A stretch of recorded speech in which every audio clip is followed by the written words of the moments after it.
Hello everyone. Welcome to Radiant Living Podcast. I am your host, Tara, and today I am happy and excited to have Calvin Dauner with me. Calvin Dauner is the founder of Growing the Grassroots, which is NGO in Sierra Leone. He's from the US. I'll let him introduce himself, but he's our guest on today's show. You're welcome. Well, So just it's share good. your name and what you do. Yeah. My name is Calvin Dauner. I'm 27 years old. I live in Minnesota for now, but on Saturday I got a new job in Sierra Leone, so I'm getting to move there. But I've been running Growing the Grassroots since 2021. We're running into our Excellent. fourth year of business now. But yeah, I can't wait to be here. I've been following Tara and Freedom Tree for several years since before I even started a Wow. nonprofit. I knew who they were, so it's a really cool full Yeah. circle moment to be here now. Awesome. Well, not many 27-year-olds start a nonprofit, and especially one in Sierra Leone. So, can you tell us about your journey and what inspired you to start growing the grassroots, and what led to focus your efforts in Sierra Leone specifically? Because it's such a small country, it's not very well known. So, why Sierra Leone? That's a really good question, Tara. Boy, that goes back far. In college, I graduated in 2020 with a bachelor's degree, and I had to do an international study abroad in order to graduate with my international agriculture degree. And so I was looking at places like New Zealand, Spain, Croatia, and I landed on Uganda. I just had this feeling in my heart, like I was having dreams about Africa, and I found my way to Africa. I was there for 2 months, and then in March 2020, I got pulled out due to COVID, and after that, I knew I just wanted to stay in Africa. So I came back to Minnesota and I started interviewing with nonprofits. And at this point, I had no idea anything about Sierra Leone.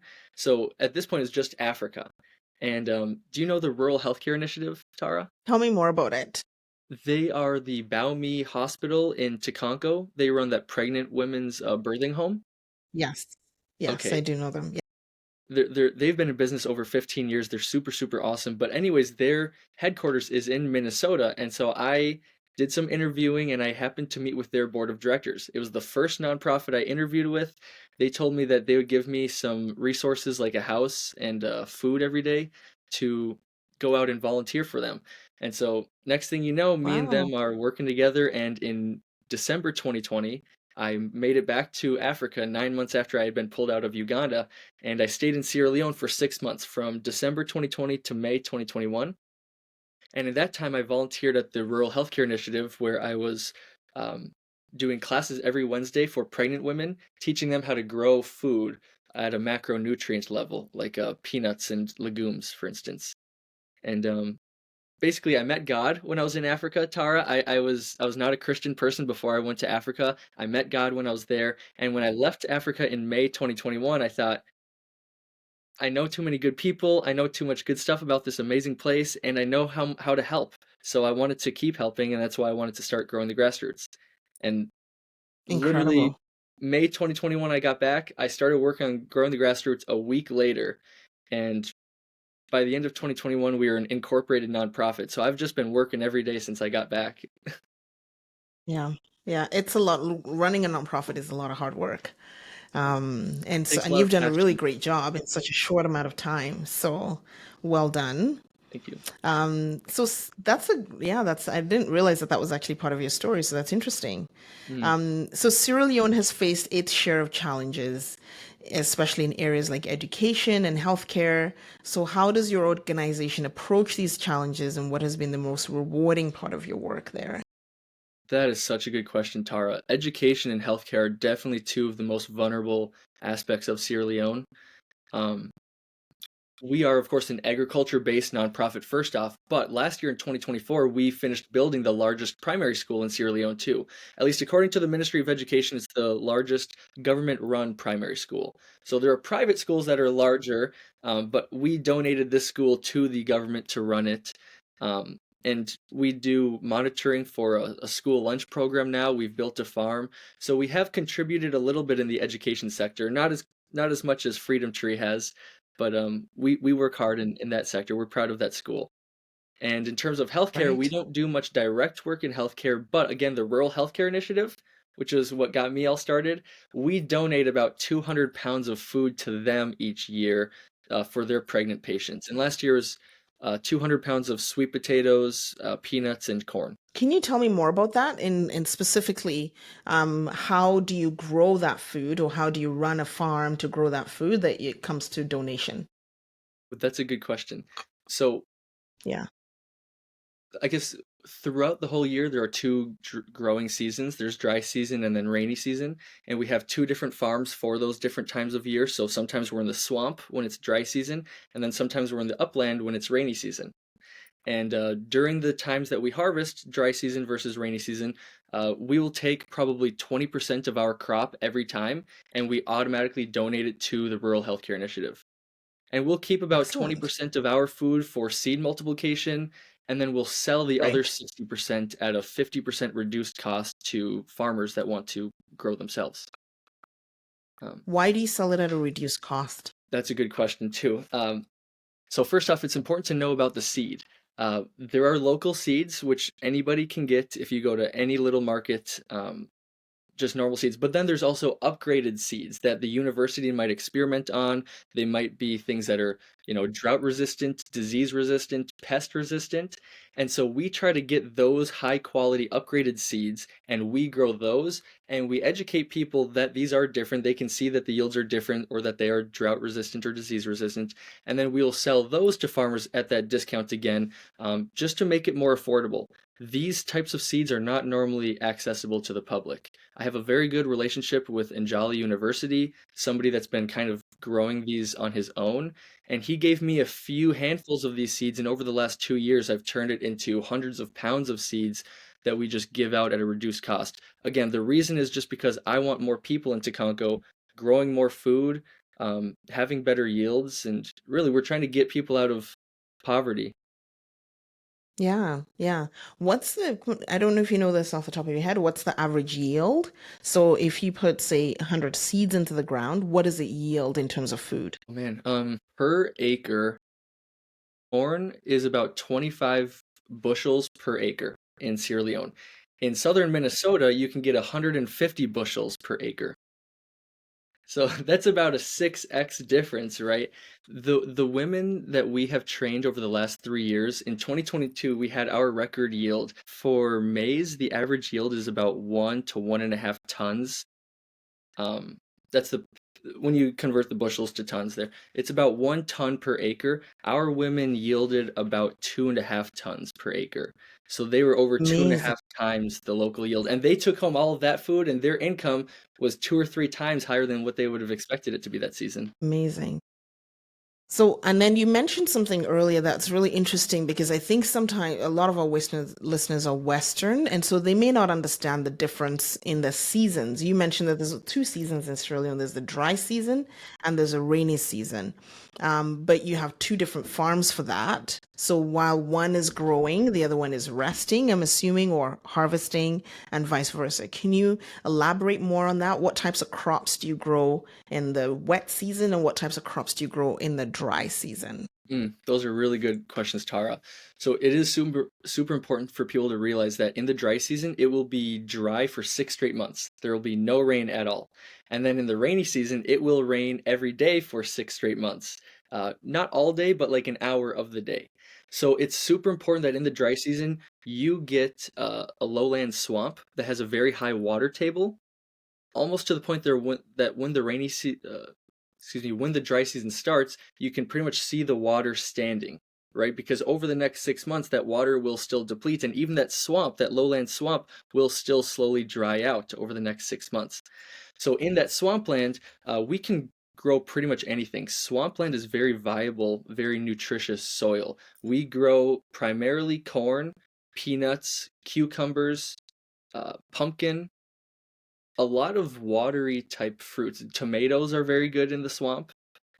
But you Heard can of? really grow the same things in the dry season versus in the rainy season. And then in the uplands, when it is the rainy season and we're in the uplands, we will focus more so on these staple protein crops like peanuts, soybeans, cowpeas, black-eyed peas, a lot of beans and legumes in general, and then maize.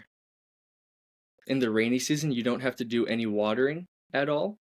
But in the dry season, Yes.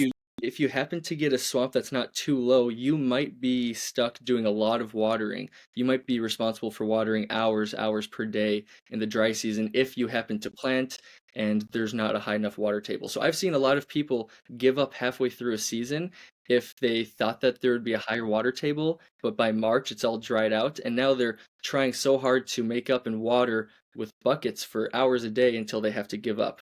So it's really important before the season starts to know where a viable swampland is and where there's going to be water for the next 6 months. And just so our people understand, because our listeners don't sometimes they don't understand the infrastructure or the lack of that Sierra Leone has. When we're talking about watering, we're not talking about big machines that are watering like we do here in Canada or the United States, where you're from, Calvin.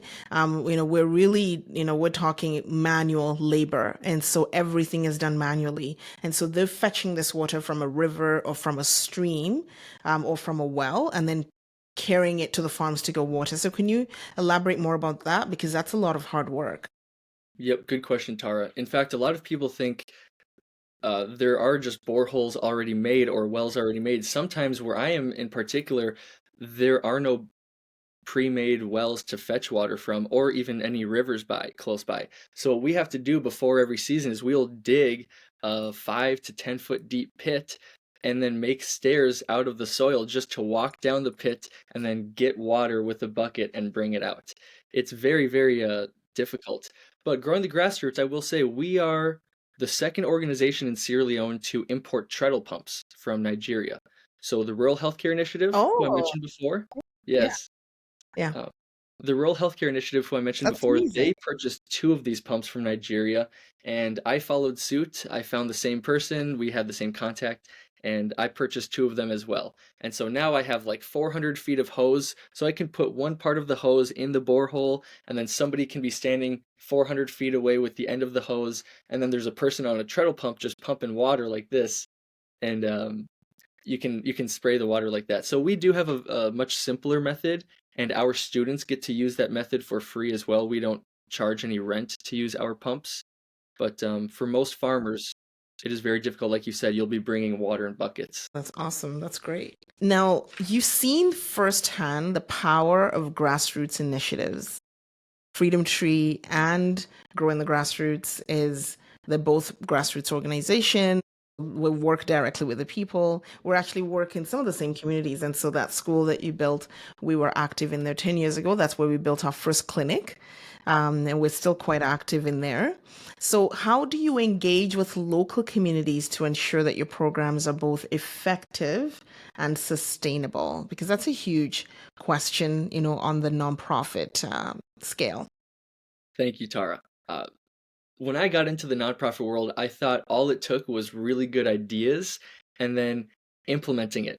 And implementing it is only half of it. It's also follow-ups and continuous monitoring. That is probably 80% of the work is just making sure that it stays successful. So good point there. Now, how do you make a successful program in the community? It starts with getting a hold of the stakeholders.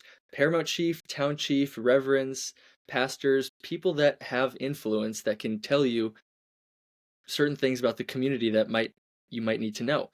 And then also it comes down to having in-depth interviews and sensitizing your potential beneficiaries.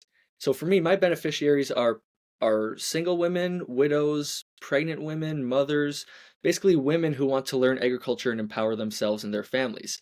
So before we start a season with these women, I want to make sure that what I'm doing is going to benefit them. So I ask them, what is going to be beneficial to you? What are you looking for from this program? How can I help you the most? How will you stay in this program? What will it take for you to stay consistent with me for the next 6 months to 1 year? Because a lot of times, like you said, monitoring doesn't happen and then things can go out the window because energy can start high and then it can fall off. So, uh, stakeholders and sensitizing and interviews are definitely how I go about that. Yeah, that makes sense. That's really, really good. I think, making sure that a program is sustainable is so important when you're doing a development project, that it's not something that is going to fall apart next year because it's missing one key piece or the other. And the rah-rah, once the project is done, is great, but the ongoing, the really true test of a project is, is it still there 5 years from now? Is it still producing? 10 years from now, what was the impact of that? Can it be measured? And I think those things are very important, to be able to do so. Yeah, really, really good comments and points on that. So now let's talk about some obstacles. Oh, Running a nonprofit organization, especially an international nonprofit, is not for the weak, nor it is for the faint of heart. So what are the biggest obstacles that you have encountered while you've been working in Sierra Leone, and how have you overcome them? corruption. Corruption is the number one hardest thing. Financial corruption is more so what I'm talking about, but I've had to fire 3 in-country directors in the last 4 years just because of this. I tolerate no corruption, so when I find out a little about it, you're not getting a second or third chance. We're just kind of going to move on from you and find somebody else, and it's a learning opportunity for the rest of the group. Um, After this last time, what happened essentially was I had 2 in-country directors. I did this a year ago to try to have 2 directors so that they would hold each other accountable. In reality, what happened is they just colluded better together. And so, listen, we're very transparent, Tara, so I'll just tell you, in November, we took a board trip there and we were installing a solar system on that school in Sembiun Tabema, and they had pocketed about $1,000 in total from the solar system. And I found out about it, and we made them pay it all back. So all 3 times we found corruption, we've had them pay it all back. This time they even had to pay back 10% interest too. But How it, everywhere you go, there's a receipt that's produced. Even if I buy a Timbit, I don't know if you know what a Timbit is. I'm Canadian. A Timbit is a little donut we get from Tim Hortons. Yay, yay, Canada. Even if I get a Timbit and it's $1, they will give me a receipt for that if I pay by card or so. There's a mhm, trace for everything. So it's much harder just because of what the systems are. But in Sierra Leone, everything is done with cash, and so we're building a school right now. We buy all that material in cash. We don't buy it, using banks and checks. And we have been extremely Freedom Tree has been extremely fortunate because the one of the primary reason why we are so successful and we have very, very little corruption. There's only one person in the 14 years I've been doing this that I've had to let go for for that sort of thing, for corruption, is because we partner with a local organization in Sierra Leone that is local, and they are honest, very, very well policed, and extremely, like, everything is audited. And we partner with them to ensure that everything that we are doing is above board. And so our books are always open and transparent and examined from right, left, and center. And so, I'm not left on my own to hire staff randomly. There's something about accountability. Like when I'm hiring somebody who, they all go to the same group or the same, like, there's something about accountability, knowing that if somebody gets into trouble, there is so much shame about that, that the cost of being corrupt is very, very, very high, and the fallout and the repercussions from that is very, very high. And so we found a lot of success doing this, and he's our partner, so New Harvest Development Ministries. We can talk shop afterwards, and I can introduce, because they have a huge agricultural department actually, and I would highly recommend probably working, with a team like that. But that's what makes us successful in Freedom Tree, and everything I do is posted online. So all of the staff know all of the money that goes where, and we post it online, so that's fully transparent. So if somebody is fudging the numbers or that sort of thing, mhm. unless everybody is colluding, unless you have 20 people who are colluding, which is very, like, that's not going to happen. There is a very, very strong and clear process for purchasing and procurement of materials, as well as, a local bank account in Sierra Leone and how money is spent and where it goes. And we do get an internal audit as well, on a yearly basis, which is something I would highly recommend. So, but it is the reality, I think, of working sometimes in developing countries. One of the issues that we come up with is bribes. Sometimes people expect bribes for things, and we just don't do that. I'm sure you've encountered that as well. So, yeah. So you Let can me tell ask me you a more. few Thank you questions. for being open and transparent. Yeah, absolutely. So that, for a long time, for, before Freedom Tree had an office, things like that. We worked out of our office. So I hired staff, and my staff would go to their office and work out of there.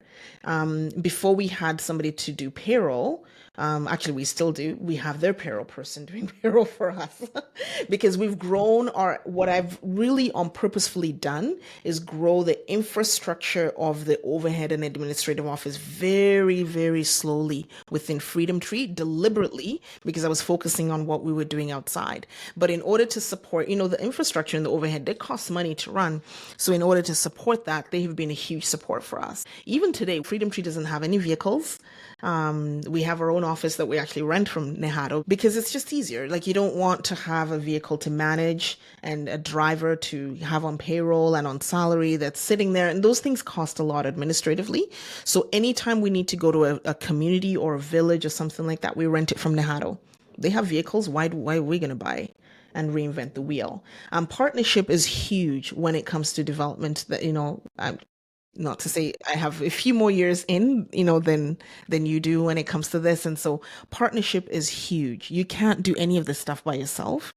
And it's super important to be able to work with people on the ground. But yeah, Tara, very well said. not related or connected to each other to look at it and approve it to say, I think this is a little high, or have you thought about this, or can we do it a different way, in that. The other thing I found that works really well is I incentivize my staff. So the Freedom Tree staff, we have a bonus system in place where they are incentivized on saving money and efficiencies. And so instead of, because people don't understand the root of corruption. People, we're kind of going on a tangent here, but this is okay because this is a big topic. Corruption is massive in developing countries. It's massive in other places, but people don't understand why. Like, when we built our first clinic, for example, you've seen that clinic in Simba and Tabema. That our nurse that we placed there through partnership with the government, there was a season she didn't get paid for 5 or 6 months, and then what was happening was, when the clinic, it's supposed to be free, especially for mothers, pregnant mothers, and nursing mothers, and any children under 5. But what happens is, women started complaining that if I go to the clinic, I'm charged a fee. Well, she wasn't paid. And so she was looking at a way to be able to kind of get money. And so sometimes corruption happens because people are not paid. And so we counteract that. For sure, with Freedom Tree and our staff, they're well paid and they're well compensated for their work. And so the idea is that you don't have to be corrupt to look for something outside of that, because there's a lack of trust and there's a lack of transparency. And so we counteract that by ensuring that there is complete transparency in everything that we do. And people don't, people think, it's just people stealing. No, because corruption also happens in the West. I mean, we're dealing with corruption in the US and Canada right now on a massive scale, playing out on a worldwide scale, dealing of billions and billions of dollars. And and then the argument is, well, who's doing what? But it's right there. So it happens on every level of of government. And so it's not something to point the finger at and say this thing only happens in West Africa, because that's not true at all. So there are ways of counteracting it, and that's one of the ways that we find that is very effective, is definitely doing the price checking, ensuring that materials, like even the school that we're building right now, we build such a community and a relationship with the people that if we don't feel that relationship is there, we will not do a project there with them. So we spent 2 years building relationship with the community in such a deep way and creating layers of accountability so that when we're building a school and materials are lying on the site, if somebody tries to go steal it, somebody else in that community is going to go report it. Mm. Well said, Tara. So I don't go, yeah. So I don't go. So the school that we're building right now, I'm not going to go into a community and be like, oh, you need a school, I'm going to start building. No, I don't know these people. There are the communities that we've turned down and said, no, we're not going to build a school or a clinic in this community because there isn't a level of trust here. There isn't a level of you don't trust us and we don't trust you. And we've noticed, like, if we do a small project with them, we start by doing a small project first, such as like, say, sponsorship for kids. And the chief has to make sure that these kids are going to school. The chief has to make sure that the money is going to the right families. Like, there was one, I won't mention the community on air, but you know it very well. There was one where we found when we went to go do a random checkup that one of the kids was no longer living in the community and she had been sent away to live with an uncle or something like that, but they were still collecting the money for the sponsorship. So that was like, okay, we're done working in this community because if we can't work together on just something small, like a sponsorship for a child, and you can't monitor where these children are because we're not there 24/7. We go in maybe, at least 3 times a year to see what's going on. Then if we're not there, and we can't trust you, then we're not going to be able to do a big project like building a school or a clinic. So that's how it starts. And so it takes people sometimes don't understand that it takes years to build a relationship like that to the level where we have the accountability and the trust with the community, the leaders, and the people in such a way that we know that they're going to put us first. The other thing is we never do a project that they don't have a buy-in into. And so every project that we do, they have to contribute to it. So even the scholarship that we do with our kids, we pay 80%. The families or the community pays 20%. Was that right? That's a really smart idea. Absolutely. Absolutely. Everything that we do, every single project that we do, they have to contribute. If I come into that community, and we don't say you have to, do this. We watch their interactions and how they do it. So if I come into that community for the first time and I visit them and they're not welcoming, they don't like, treat us well, like as guests, that's an indicator because, Sierra Leone is a very hospitable culture. And so the degree of hospitality to which we receive can also be indicative of the kind of relationship that we will have later on. When we're building the school, for example, do you know that the laborers that we are paying are only two? We have one guy and another. Those are the only two laborers that we're actually on payroll for the school that we're building. Everybody else is contributing to that free of charge. No kidding. So the clinic that we built in Sembao and Tebema, yeah. Mhm. So the clinic that we built in Sembao and Tebema was built with the hands of the men in that village. When you are putting your own sweat, blood, and tears into a project, you're less likely to steal from it.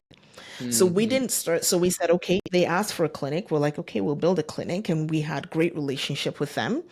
And then we're like, we need to contribute. So they contributed the sand and the stones, and they carried it from the river. Mm. When they are putting their own sweat, blood, and tears into a project, they are less likely. There's less likely to be any corruption on it, and that's how we built that project and was so successful. So we didn't pay anybody. I'm like, nope, we brought materials that you couldn't collect from the river. So not the natural. So we brought tin, nails, plumbing. And we built the well. Those types of things. You've seen the clinic. I'm talking. You've been there lots of times. So we bought all of those types of things, but the natural materials was provided for by the village and the labor was provided for by the men. That is so cool, Tara. And by the way, I wanted to say Yeah, this before so when I very had, important when it comes to sustainability. Yeah. yeah, when I visited your clinic in November, I always say hi to Mary. I've known Mary for years, and Yes, I brought her a she's Growing the awesome. Grassroots shirt, and she came and watched a movie with us. Well, that's incredible. Mary is, for those of you who don't know, Mary is the nurse. She has been stationed in that clinic for over 10 years now. And she is in charge. She's a senior nurse and she's in charge of having those babies born every month. Mary has a really good track record. There hasn't been a single case of maternal or infant mortality since we built that clinic. And Mary's very proud of that. She's very good at her job and she makes sure that, the women are taken care of. So we like Mary. Yeah. That's so sweet. So Thank you for teaching me another that. Absolutely. Yeah, I know we're having this is an open conversation. So Well, I do have a actually, couple more questions for you. That was sorry, go ahead. so much Yes, about looking away. so It's not just about needing the help. I really believe that the elevation of poverty is not giving free money away. The elevation of poverty is partnering with the people that you are trying to help to make it better. So if there's no partnership, it will not work. So we have never bought land for any of your projects, never. We don't. So, if they ask us to buy land, we're out of there. No, you're giving the land. You're giving the land, you're giving it. We are going to partner with you to make this happen. I'm not doing it for you. Freedom Tree is not here to do it for you. So we partner with people to make that happen. So every single piece of land that we have ever built on, every single project, there is a contribution from people. Sometimes my staff push back on it, like, well, they really have nothing, this, like, especially the scholarship program, because sometimes, no, like, we're dealing with orphans or we're dealing with people like right now we had a girl in a program that was, she's an orphan. And, she was so, where is the money going to come from? How is she going to support? But I said, well, can she cook? Can she clean? They were like, yeah, let her come into our office and she cleans. Let her clean once a week as and again, it's not a slavery. Like, people have to look at it in a way. This is not a slavery thing. I want you to partner with me. So you don't, yes, you don't have money, you don't have parents, but until today, she's old enough now. She's graduated from our program. She's sustainable, but we're still trying to help her get on her feet. She has a job, but she comes in and she cleans our office. We have a monetary value attached to the value of the cleaning. So we're not taking advantage Mhm. of her, but it goes towards the support that we have for her. So I'm a huge partnership, like it works. I just see that it works time and time and time again. There's a great book that I've read. It's called When Helping Hurts. I don't know if you've read that book. I would highly recommend you reading it. So, Okay. and it's one of the best books I've read on developing and giving, and it talks about how poverty is like that, when you're helping people, and poverty is something that quite often is just a slice in time. So for Mhm. example, when a tsunami happens in a community and there's a disaster, an earthquake, it causes people to be poor, but it's a temporary thing. So you're helping somebody towards a temporary, like, in a temporary situation, because you're helping them get over that situation. But at Mhm. some point, your help is no longer needed, because then they're sustainable.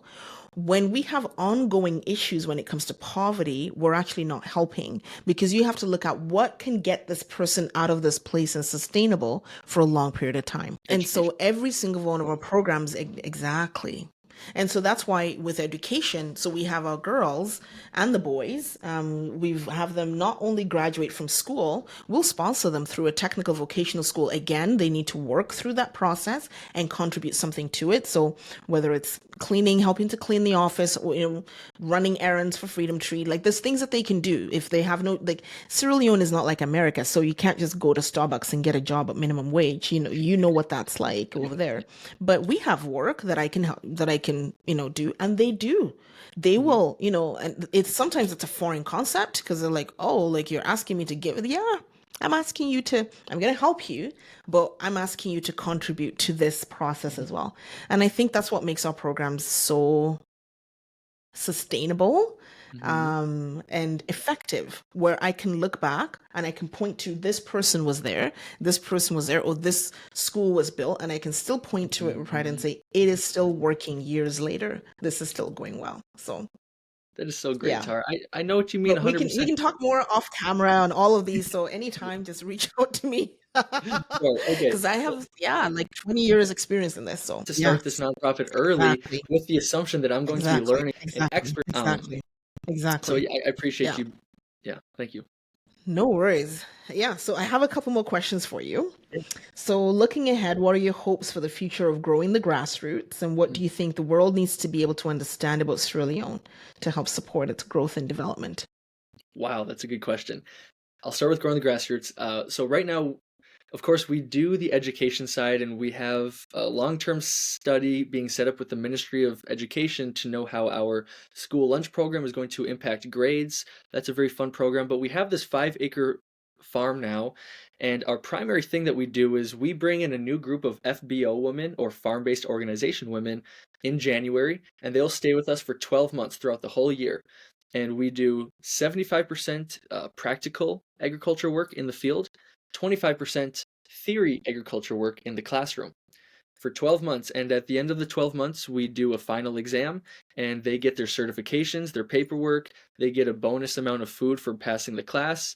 And our certificate is kind of equivalent to like a vocational school degree.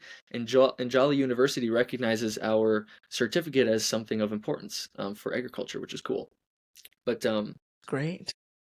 in terms of what people need to know about Sierra Leone, so that's what we've done in the past here is done these FBO classes for 12 months. But now this year, what we're really looking forward to is not just doing crops, we're also adding in animals. So we're going to add in a fish pond, we're going to add in 2 chicken coops, one for free rangers and one for just layers. And then we're going to do housing for sheep, goats, and pigs in 2026. Wonderful. But in Wonderful. 2025, we're going to get Wonderful. the fish and chickens going, and I hope to be breeding and growing 3,000 tilapia every single month, and that will be a big cash crop for That's us. amazing. Yeah, That's amazing. That's thank you. incredible. Can you tell us, like, in terms of is there a monetary value to something that you need for this? Is there a way that our listeners can support you on this Thank you. That's venture? so sweet, Tara. Yeah, for digging the fish pond and the chicken coops, the sizes of the coop and fish pond that we want, I would need probably $3,500 to do construction this year. We have our own block building machine, so we actually just hire local laborers and just build blocks ourselves, so we don't have to pay all the big contractor fees. Um, but in terms of our farm, though, so we're adding animals this year, right? Now we're going to include more FBO women than ever before because now our food and our animals are going to be making more money. So instead of just relying on donations, we can rely on food and animal sales to pay salaries, excuse me. And I would just like to be able to teach people not just crops, but animals. How do you safely grow animals? How do you reduce viruses and infections and diseases from animals? You know, there's bird flu, there's swine flu, there's all these things that can happen. Um, so teaching animal cropping the right way could really increase someone's salary and livelihood. That's excellent. That's excellent. I'm going to include, just so everybody knows, I'm going to include the link for growing the grassroots and, of course, for Freedom Tree below here. So please, if this is something that is on your heart, they are wanting to raise $3,500 US for this project. And so we're going to include the link here below so that people can donate if they want to do that. Thanks, guys. So I have another question for you. Please. And this one, given the current political climate, that is affecting both of our countries, the US and Canada. There is a lot of sentiment that I've heard, especially with the current administration in the US, about there not being a need for any development projects, there not being a need to support what's going on in other countries, and putting America first. So, focusing efforts on just America first, making America great again. What do you have to say to that in the light of the work that you do in international countries? Yeah, thank you, Tara. Thank you for that question. First thing that comes to my mind is when I was in global resource systems and environmental sciences in college, one of the first things I remember learning is that the globe is incredibly interconnected. For transportation, natural resources, things go from country to country every single day, more than we realize. Um, we need our brothers and sisters in developing countries to develop. That's not only it's only going to help other developed countries around the world. And when we have environmental catastrophes happening more often than we used to, like hurricanes in Florida, hurricanes in California, now we're going to need help from other countries around the world. We can't just be the only ones with resources. So imagine, like, God forbid, another hurricane hits Florida. How cool would it be one day if African countries had an actual surplus of food and they were adding to the world's food bank instead of depleting from it, and they could be sending rice to emergency storm areas like Florida. So I think it's so important to develop these developing countries just because they could be the ones that help you next. You never know. I agree with you. I agree with you. I think the sentiment of focusing just on ourselves and not helping each other out. And no, it doesn't matter if it's a country, if it doesn't matter if it's an individual. I can't see you on the side of the road struggling and go, well, I'm just going to help myself. I have somewhere to go to. No, that's incredibly selfish. And that is not humanity. And so I think it goes to the same, on the world scale as well. It goes to the same when we're talking about countries, supporting each other and helping each other out. The other thing is, I'm not sure if you're aware of this, Calvin, but for both Canada and America, the percentage of GDP that's actually given to international development or international countries is less than 1%. It's actually a very small amount. Yeah. I It's never knew so it's that. there's this misconception. Yeah, there's this misconception that all these billions of dollars. Yes, but if you look at it in relation to GDP, it's less than 1%. It's probably about 0.5 actually that is given to other countries. And so when you look at it compared to what is spent in the country, I mean, we're spending 80 something percent in our own countries and giving less than 1% away. And Mm. people are still questioning that. And there's a sentiment around that because I think there's a lot of misconception around what is being given and how that money goes to help and, that sort of thing. And I know there's some politics in there, but people need to understand that this is, giving is, there's nothing wrong with giving. Since when did giving go out of style? Mm. Since when did helping somebody else across the country, or in another country go out of style? So You know, that's a Tara, question that I often get because people assume that I'm from Sierra Leone. I don't know if you know, I'm not from there. I don't have any roots in Sierra Leone. I'm just passionate about what I'm seeing, just like you. You're, the white guy, the pink guy that is going to West Africa to support, and that's great. You're spending years of your life to make another country and another group of people better at no benefit to yourself at all. I think that's wonderful. thank you so much, Tara. People do often question, especially people that don't know me. Maybe they'll comment something hostile on social media, like, "Oh, you're just a white savior trying to do something." No, that's actually not it, Tara. I said this in the beginning of the podcast, but when I went to Sierra Leone the first time in 2020, I was an atheist person. I didn't believe in God. My parents didn't believe in God either.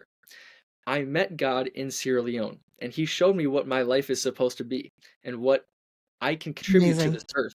And Yeah, that's what I right. appreciate. That's an incredible story. It reminds me of Scott from Charity Water. He had like a almost like that kind of, encounter too, and that's what inspired him to start Charity Water.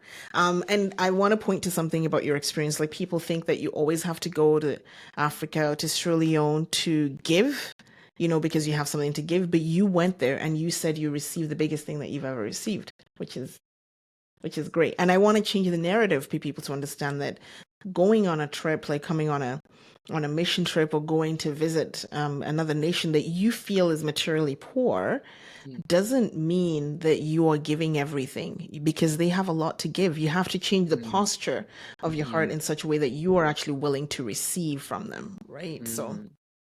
yeah, Very well said, Tara. A lot of people cannot open their hearts to understand that. They'll stay so defensive when they're there, but if you can open your heart, like you said, you're going to be a different person. If you go to Africa, I promise you'll be a different person when you come back.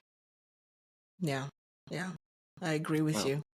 I And agree one with more you. thing, can I wrap back? Thank you. Yes, yes, please do. Listen, I'm just thinking as like I'm not an economist. I'm not like a math person here, but I just feel like spending less than 1% of our GDP on other people, that blows my mind because what percentage of our resources and car parts and imports and metals are from other countries? Most of it. I feel like it's a good investment just from the investment side of America to invest more into other countries so that we can, in return, get safer resources, more environmentally friendly resources. Um, That's right. That's right. I agree with you. Thank you, Calvin. It has been super wonderful to have you as a guest on my podcast. When the episode comes out, I'm just gonna stop the recording now. And you are off to Sierra Leone. Actually, you're off to Sierra Leone yeah. on Saturday because you just accepted a job with Telus. Oh, they're called Farming Out of Poverty or FOOP, OOP. Excellent.